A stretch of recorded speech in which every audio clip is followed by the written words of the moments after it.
page 169 2025-26 question bank 2 অঙ্ক class 9 question bank page 169 model code paper 3 পেপারটা MCQ আছে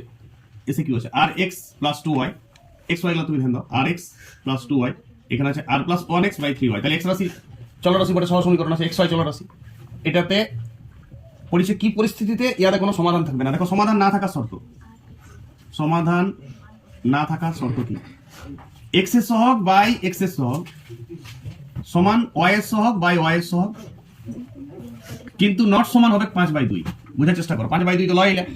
এইটাই হচ্ছে সমাধান না থাকার শর্ত সি প্রোডাক্ট সমান হবে না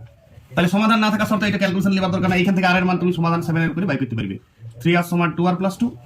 তাহলে এদিকে নিয়ে আসো তাহলে r = 2 তাহলে r = 2 এই মানের জন্য কোনো সমাধান থাকবে না যদি বলো অসংখ্য সমাধান থাকবে পরীক্ষায় পড়ে তখন মনে রাখবে শর্ত r/r + 1 সমান 2/3 সমান 5/2 তিনটাই সমান হবে অর্থাৎ সমীকরণটা এইরকম ফর্মে দেওয়া থাকবে a1x b1y + c1 = 0 ধ্রুবক পদ a2x b2y + c2 = যদি 0 হয় যদি a1/a2 সমান b1/b2 হয় লেকিন নট c1/c2 হয় তাহলে সমাধান থাকবে না শর্ত আর যদি তিনইটা সমান হয়ে যায় এগুলা তখন সমাধান অসংখ্য সমাধান থাকবে আর তাছাড়া যদি প্রথম দুটো না সমান হয় প্রথমের দুটো যেমন এই দুটো যদি না সমান হয় a1/a2 ওই সমীকরণটা সাপেক্ষে বলছি নট সমান b1/b2 তাইলে একমাত্র সমাধান সম্ভব যেগুলো তুমি অপনয়ন তুলনামূলক বর্গগুণন লেখচিত্র সাহায্যে সমাধান করিছো বইগুলা সব এই ফর্মে ছিল নট সমান x এর সহগ বাই x এর সহগ y এর সহগ বাই y এর সহগ সমান ছিল না বলেই তুমি x এর একটি মান পাইছো এবং y এর একটি মান পাইছো কিন্তু যদি এই দুটো সমান হয়ে যেত আর 3 নম্বর প্রোডাক্ট না সমান হতো তাহলে সমাধান থাকতো না আর যদি তিনটা সমান হয়ে যেত তাহলে অসংখ্য সেটাও না থাকার মতো নেই অসংখ্য সমাধান মানে তো সেই না থাকাই হচ্ছে গাদা সমাধান থাকতে পারবে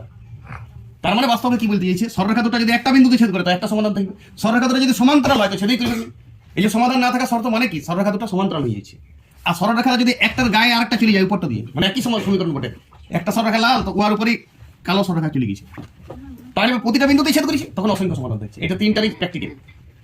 সমাধান না থাকার শর্ত সমান্তরাল হচ্ছে তার মানে a1/a2 সমান b1/b2 যদি হয়ে যায় তাহলে সমাধান থাকবে না c1 c2 কিন্তু সমান হবে না তাহলে সমাধান থাকছে না সমান্তরাল হয়ে যাচ্ছে সরলরেখা দুটো এটা তো সরলরেখা এই সরলরেখা দুটো কার সমীকরণ এই সরলরেখা দুটো সবসময় কার সমীকরণ একটা সরলরেখা সমীকরণ বুঝেছো এইগুলা ছেদ করছে না মানে সমান্তরাল আছে a1/a2 সমান b1/b2 কিন্তু নট সমান c1/c2 যদি হয় তাহলে সমাধান থাকবে না তাহলে সমান্তরাল হচ্ছে a1/a2 যদি b1 c1 c2 দেখারই দরকার নেই a1/a2 যদি b1/b2 সমান না হয় তাহলে এরকম একটা বিন্দুতে ছেদ করবে তো একটা সমাধান বইয়ের যত অঙ্ক ছিল সব এইটা এই মডেল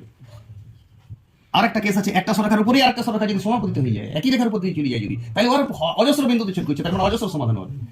সেক্ষেত্রে a1/a2 b1/b2 সমান c1/c2 হবে ওকে